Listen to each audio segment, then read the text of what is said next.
معزز سامعین کرام،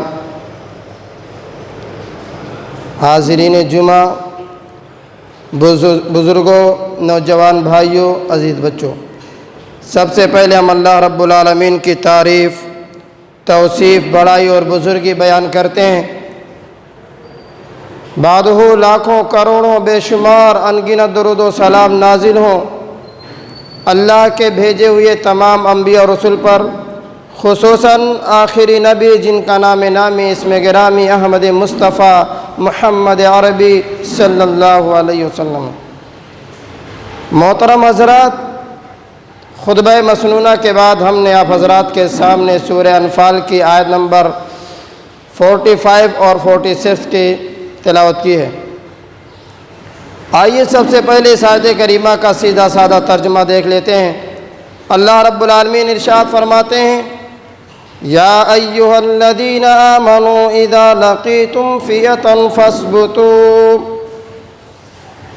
اے مومنوں، اے ایمان والو، جب تم کسی مخالف فوج سے بھڑ جاؤ، جب تمہارے کسی فوج سے ملاقات ہو جائے، فاثبتوا، تو جم جاؤ،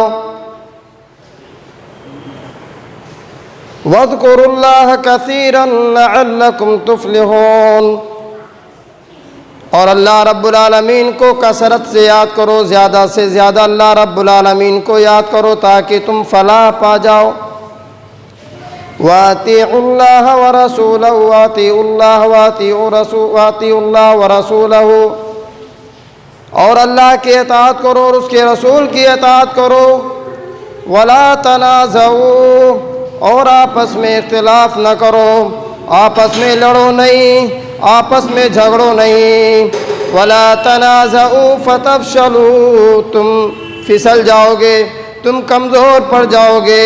وَتَذْهَبَ رِيحُكُمْ، اور تمہاری ہوا اکھڑ جائے گی۔ وَاصْبِرُوا إِنَّ اللَّهَ مَعَ الصَّابِرِينَ، اور صبر سے کام لو، بے شک اللہ رب العالمین صبر کرنے والوں کے ساتھ ہے۔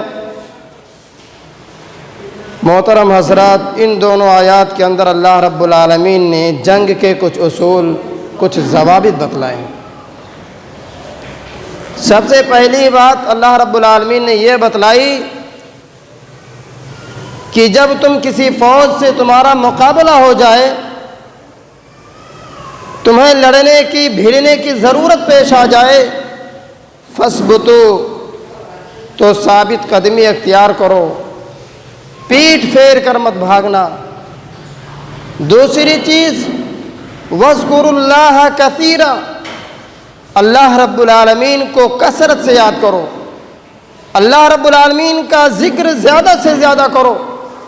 یاد کیجئے گا، لڑائی کے وقت بھی، ملاقات کے وقت بھی، کافروں سے، فوج سے، کسی فوج سے، دشمن سے جنگ اور لڑائی کے وقت بھی اللہ رب العالمین کو کثرت سے یاد کرو۔ لعلکم تفلحون، اللہ تعالیٰ نے فرمایا کہ ثابت قدمی اختیار کرنا اور اللہ کا ذکر زیادہ سے زیادہ کرنا تاکہ تم کامیاب ہو جاؤ، تمہاری کامیابی کی علامت ہے۔ جنگ کے وقت، فوج سے ملاقات کے وقت، دشمن سے لڑائی کے وقت ثابت قدمی کا مطلب کیا ہے؟ میرے بھائیوں، اللہ تعالیٰ فرماتا ہے کہ اگر تمہاری تعداد کم ہو جائے، لڑائی میں اگر تمہاری تعداد کم ہو تو اللہ کو یاد کرو تاکہ اللہ کی نصرت اور مدد حاصل ہو، اور اگر دشمن سے مقابلے کے وقت تمہاری تعداد زیادہ ہو تو تمہارے اندر غرور نہ پیدا ہو جائے، تمہارے اندر کبر کا شائبہ نہ پایا جائے تاکہ تم اللہ کے ذکر کو بھول جاؤ اور تم شکست کھا جاؤ، تم ناکامیاب و نامراد ہو جاؤ۔ وَأَطِيعُوا اللَّهَ وَرَسُولَهُ، اللہ اور اس کے رسول کی اطاعت کرو۔ جنگ کے وقت بھی، دشمن سے ملاقات اور لڑائی کے وقت بھی اللہ اور اس کے رسول کی ہی اطاعت کرنی ہے۔ وَلَا تَنَازَعُوا، چوتھی چیز، آپس میں لڑو نہیں، آپس میں اختلاف نہ کرو۔ میرے بھائیوں، کسی بھی جنگ کو کامیاب ہونے کے لیے، کسی بھی جنگ میں کامیاب ہونے کے لیے، کسی بھی لڑائی میں فتح پانے کے لیے یہ وصول ہے کہ اگر آپس میں اختلاف کرو گے، آپس میں اگر لڑو گے تو اللہ تعالیٰ فرماتا ہے فَتَفْشَلُوا، تم پھسل جاؤ گے، تم کمزور ہو جاؤ گے، وَتَذْهَبَ رِيحُكُمْ، اور تمہاری ہوا اکھڑ جائے گی، وَاصْبِرُوا، اور صبر سے کام لو، إِنَّ اللَّهَ مَعَ الصَّابِرِينَ، اللہ رب العالمین صبر کرنے والوں کے ساتھ ہے۔ آئیے بخاری شریف کی ایک روایت پڑھ لیتے ہیں۔ اللہ کے نبی صلی اللہ علیہ وسلم ارشاد فرماتے ہیں لا تتمنوا لقاء العدو، کسی دشمن سے، کسی فوج سے لڑائی کی امید اور آرزو مت کرو۔ اللہ کے نبی سے فرماتے ہیں کہ کسی بھی دشمن سے، کسی بھی فوج سے لڑائی کی امید اور لڑائی کی آرزو اور تمنا نہ کرو۔ فَإِذَا لَقِيتُمُوهُ، لیکن حالات اگر خراب ہو جائیں، اگر حالات سنگین ہو جائیں اور ظلم کی انتہا ہو جائے،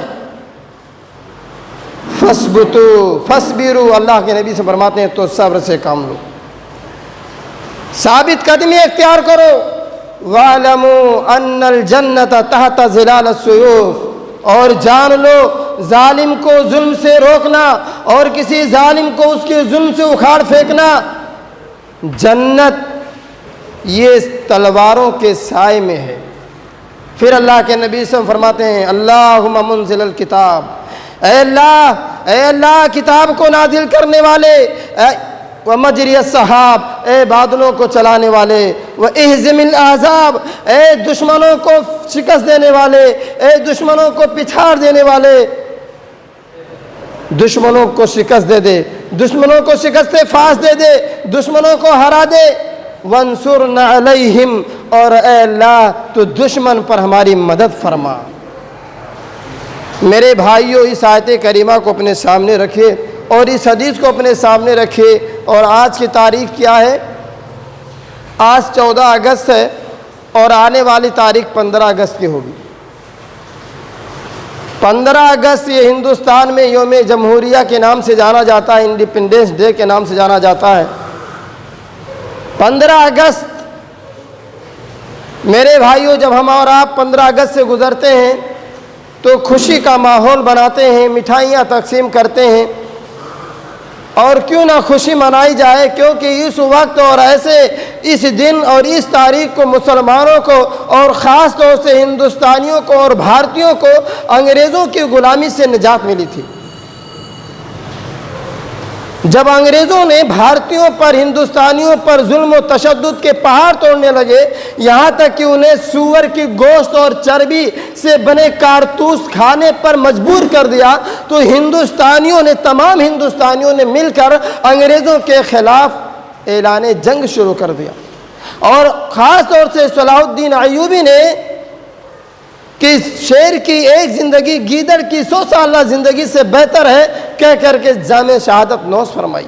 میرے بھائیوں، موقع نہیں ہے کہ 15 اگست کی تاریخ دہرائی جائے، لیکن یاد رکھیے گا کہ ان انگریزوں سے ہندوستان کو آزاد کرانے میں مسلمانوں نے جتنا خون بہائے ہیں، مسلمانوں نے جتنا خون بہایا ہے غلامی سے آزاد کرانے کے لیے، دوسروں کے اتنے پسینے نہیں بہے ہیں، اتنا پسینہ نہیں بہا ہندوستان کو انگریزوں کی غلامی سے آزاد کرانے میں۔ میرے بھائیوں، ایک ایک لمحہ اس وقت کا یاد کیجئے، اس ایک ایک پل، کبھی کالا پانی کی دردناک سزائیں دی جاتی ہیں، کسی کو عمر قید کی سزا سنائی جاتی ہے، چاندنی چوک سے لے کر دلی کے ہر شہر اور ہر جگہ تک کوئی چوراہا ایسا نہیں تھا جہاں پر پھانسی کے پھندے نہ لٹک رہے ہوں۔ گولیوں سے بھونا گیا مجاہدین آزادی کو، گولیوں سے چھلنی کیا گیا، کوئی درخت چاندنی چوک سے لے کر دلی کے آس پاس تک کوئی درخت ایسا نہیں تھا جہاں پر پھانسی کے پھندے نہ لٹک رہے ہوں، اور جہاں بھی کسی بھی انگریز کو جب کوئی مسلمان ہاتھ لگتا تو اس کو وہیں پر پھانسی کے پھندے پر لٹکا دیا جاتا۔ اتنی مصیبتیں سہنے کے بعد، اتنی پریشانیاں سہنے کے بعد 15 اگست 1947 کو ہمارا ملک انگریزوں کی غلامی سے آزاد ہو گیا۔ اسی کی یاد میں، اسی کی خوشی میں ہم اور آپ خوشیاں مناتے ہیں، مٹھائیاں تقسیم کرتے ہیں۔ میرے بھائیوں، اس وقت کے منظر کو یاد کرو اور آج جو موجودہ دور ہے، جو یہ بی جے پی کی حکومت ہے، اس کو بھی یاد کرو۔ ایک نظر اس کو بھی ڈال لیتے ہیں۔ 5 اگست کو ایودھیا بابری مسجد کو مسمار کر کے رام مندر کا شیلانیاس کیا جاتا ہے، اور مسلمان خواب خرگوش میں پڑے ہوئے ہیں، اختلافات میں پڑے ہوئے ہیں، آپسی تنازعات اور جھگڑے میں الجھے ہوئے ہیں۔ میرے بھائیوں، آپسی جھگڑا، آپسی اختلافات یہ کسی بھی جنگ کو جیتنے کا کوئی ذریعہ اور کوئی سبب اور کوئی نتیجہ نہیں ہے۔ آج مسلمان اس بات کا رونا روتے ہیں کہ آج مسلمان مظلوم ہیں، آج مسلمانوں کو ستایا جا رہا ہے، اور میں تو یہ کہتا ہوں کہ سارے ہندوستانی کمزور، پچھڑے، دلتوں اور مظلوم، چاہے وہ مسلمان ہو، چاہے وہ غیر مسلم ہو، چاہے وہ دلت ہو، جتنی پچھڑی جاتے ہیں، جتنے کمزور بھارتی ہیں، سب بھی اس بی جے پی کی ظلم کے چکی میں پس رہے ہیں۔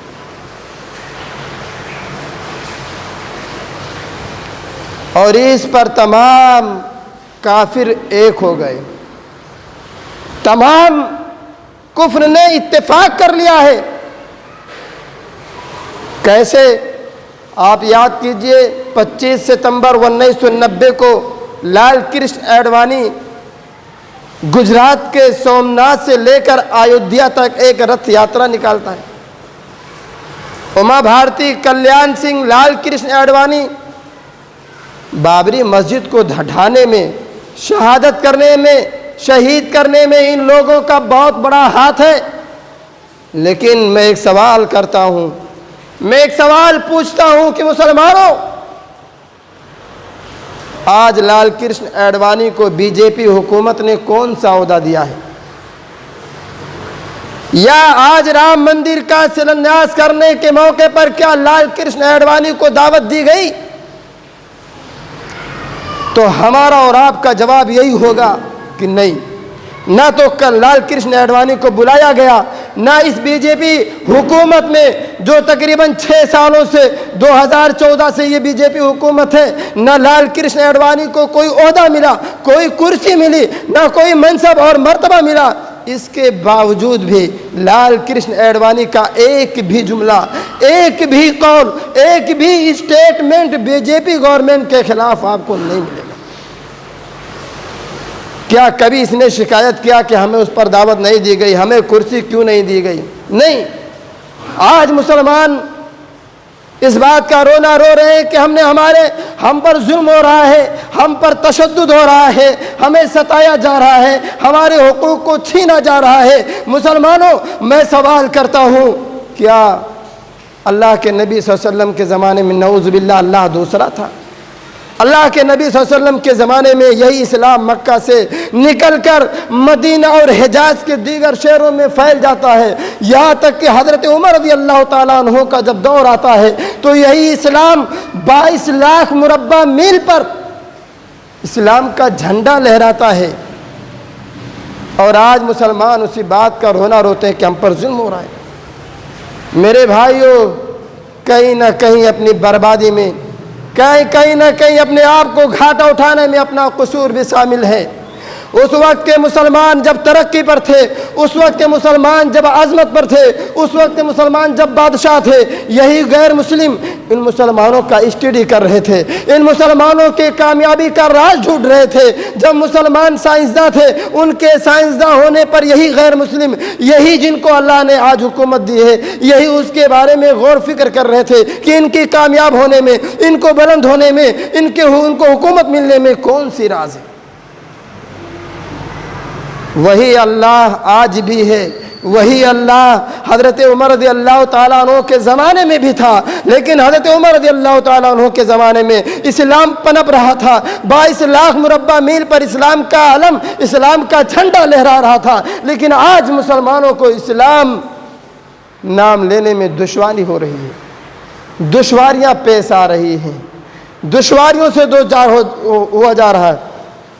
یہاں تک کہ آئے دن ہمیں اخباروں میں دیکھتے ہیں ہم اخباروں میں پڑھتے ہیں کہ جے شری رام کا نعرہ اور جے شری رام کا نام نہ لینے سے مسلمانوں کو پیٹ پیٹ کر شہید کر دیا جاتا ہے، پیٹ پیٹ کر ہلاک کر دیا جاتا ہے، اور روڈ پر عوام کے سامنے علل اعلان یہ ظالم مسلمانوں کو پیٹ پیٹ کر موت کے گھاٹ اتار دیتے ہیں۔ مسلمانوں، کہنے کا مطلب یہ ہے کہ آج بھی اللہ وہی ہے جو اللہ حضرت عمر رضی اللہ تعالیٰ عنہ کے زمانے میں بھی موجود ہے، لیکن ہمارے اندر جو کمزوری پیدا ہوئی کہ ایمان کی طاقت کمزور ہو گئی، ہمارے درمیان اختلاف پیدا ہو گیا۔ آج ہمارے اندر تھوڑا سا اختلاف پیدا ہوتا ہے، دوسرا گروہ، دوسری جماعت تشکیل میں آ جاتی ہے۔ ہر گھر میں اختلاف، ہر محلے اور سماج میں اختلاف۔ اگر مدرسے کے تعلق سے جھگڑا ہوتا ہے تو دوسرا مدرسہ وجود میں آ جاتا ہے۔ میرے بھائیوں، آج الکفر ملت واحدہ، غیر مسلموں نے اس بات کا ثبوت دے دیا کہ تمام کفر ایک بات پر اجتماع تو ہو سکتے ہیں، لیکن مسلمانوں کے اختلافات تو اس قدر بڑھ گئے، اس قدر اختلاف میں باہمی تنازع میں اس طرح آگے بڑھ گئے کہ ان کو ایک پلیٹ فارم پر جمع کرنا، ان کو ایک پلیٹ فارم پر اکٹھا ہونا بڑا دشوار اور نامحال اور ممکن نظر آتا ہے۔ میرے بھائیوں، جب تک ہم اور آپ ایک نہیں ہوں گے، جب تک ہم اللہ رب العالمین کو منائیں گے نہیں، اللہ رب العالمین کی رحمت ہمارے اوپر نہیں ہوگی، یاد رکھیے گا۔ آئیے سورہ طٰہٰ کی آیت نمبر 42 کو ہم پڑھ کر کے اپنی بات کو ختم کرتے ہیں۔ اللہ رب العالمین ارشاد فرماتا ہے، اذهب انت واخوك بآیاتی ولا تنیا فی ذکری۔ اللہ رب العالمین فرماتا ہے، موسیٰ علیہ السلام سے کہتا ہے کہ موسیٰ، اذهب انت واخوك، اے موسیٰ تم بھی جاؤ اور تمہارے بھائی ہارون بھی جائیں۔ کہاں بھیج رہا اللہ رب العالمین؟ وقت کے سب سے بڑے ظالم بادشاہ فرعون کے پاس بھیج رہا ہے۔ یاد رکھیے گا، اگر اللہ رب العالمین چاہتا تو موسیٰ علیہ السلام کو اکیلے بھیج دیتا کہ موسیٰ چلے جاؤ فرعون کے پاس، لیکن نہیں، اللہ رب العالمین نے واخوکا کا لفظ بڑھا کر کے یہ بات بتلا دیا کہ کسی بھی جنگ کو جیتنے کے لیے، کسی بھی معاملات کو حاصل کرنے کے لیے ایک ہونا پڑے گا، اجتماعی شکل اختیار کرنی پڑے گی، آپسی معاملات اور آپسی تنازع اور اختلافات کو ختم کرنا پڑے گا، تمام لوگوں کو ایک پلیٹ فارم پر جمع ہونا پڑے گا، جیسا کہ اللہ رب العالمین نے موسیٰ علیہ السلام سے کہا، موسیٰ تم بھی اور تمہارے بھائی تمہارے بھائی ہارون بھی فرعون کے پاس جاؤ، بآیاتی، میری آیتوں کے ساتھ جاؤ، میری نشانیوں کے ساتھ جاؤ۔ اللہ تعالیٰ کہتا ہے میری نشانیوں کے ساتھ جاؤ۔ دوسرا اصول اس آیت کریمہ سے یہ معلوم ہوتا ہے کہ کسی بھی جنگ کو جیتنے کے لیے، کسی بھی معاملات کو، کسی بھی جنگ میں فتح پانے کے لیے، کسی بھی جنگ کو مات دینے کے لیے اصول اور ضابطے، قاعدے اور قانون کے ساتھ لڑنا ہوگا۔ اللہ تعالیٰ نے فرمایا کہ میری نشانیوں اور میری آیتوں کے ساتھ جاؤ۔ اللہ تعالیٰ نے موسیٰ اور ان کے بھائی موسیٰ اور ان کے بھائی ہارون علیہ السلام کو کہا کہ تم دونوں میری نشانیوں کے ساتھ جاؤ، یعنی کسی بھی جنگ کو جیتنے کے لیے، کسی بھی میدان میں کامیاب ہونے کے لیے اصول، ضابطہ، قاعدہ اور قانون کے تحت ہمیں اور آپ کو لڑنا ہوگا۔ تیسری چیز اللہ رب العالمین نے فرمایا، وَلَا تَنِيَا، سستی مت کرنا، سستی مت کرنا کسی بھی معاملات میں، کسی بھی جنگ کو حاصل کرنے کے لیے۔ وہی 15 اگست 1947 جو مسلمانوں نے انگریزوں کی غلامی سے نجات پائی تھی، جس دن اگر وہ لوگ سستی سے کام لیتے، وہ لوگ ڈر جاتے، اللہ کو بھول جاتے، تو میرے بھائیو یہ غلامی کی زنجیر نہیں کٹتی۔ مسلسل 100 سالہ 150 سالہ جنگ کے بعد انگریزوں کی غلامی سے مسلمانوں نے نجات حاصل کی تھی۔ تو سستی مت کرنا، کسی بھی معاملات میں حاصل کرنے کے لیے سستی یہ رکاوٹ بنتی ہے۔ مضبوطی کے ساتھ، عمل پیہم کے ساتھ، مسلسل عمل، مسلسل کوشش، مسلسل جد و جہد کے ساتھ جب حاصل کریں گے کسی میدان کو، کسی جنگ کو، تبھی اللہ رب العالمین ہمیں اور آپ کو کامیاب فرمائے گا۔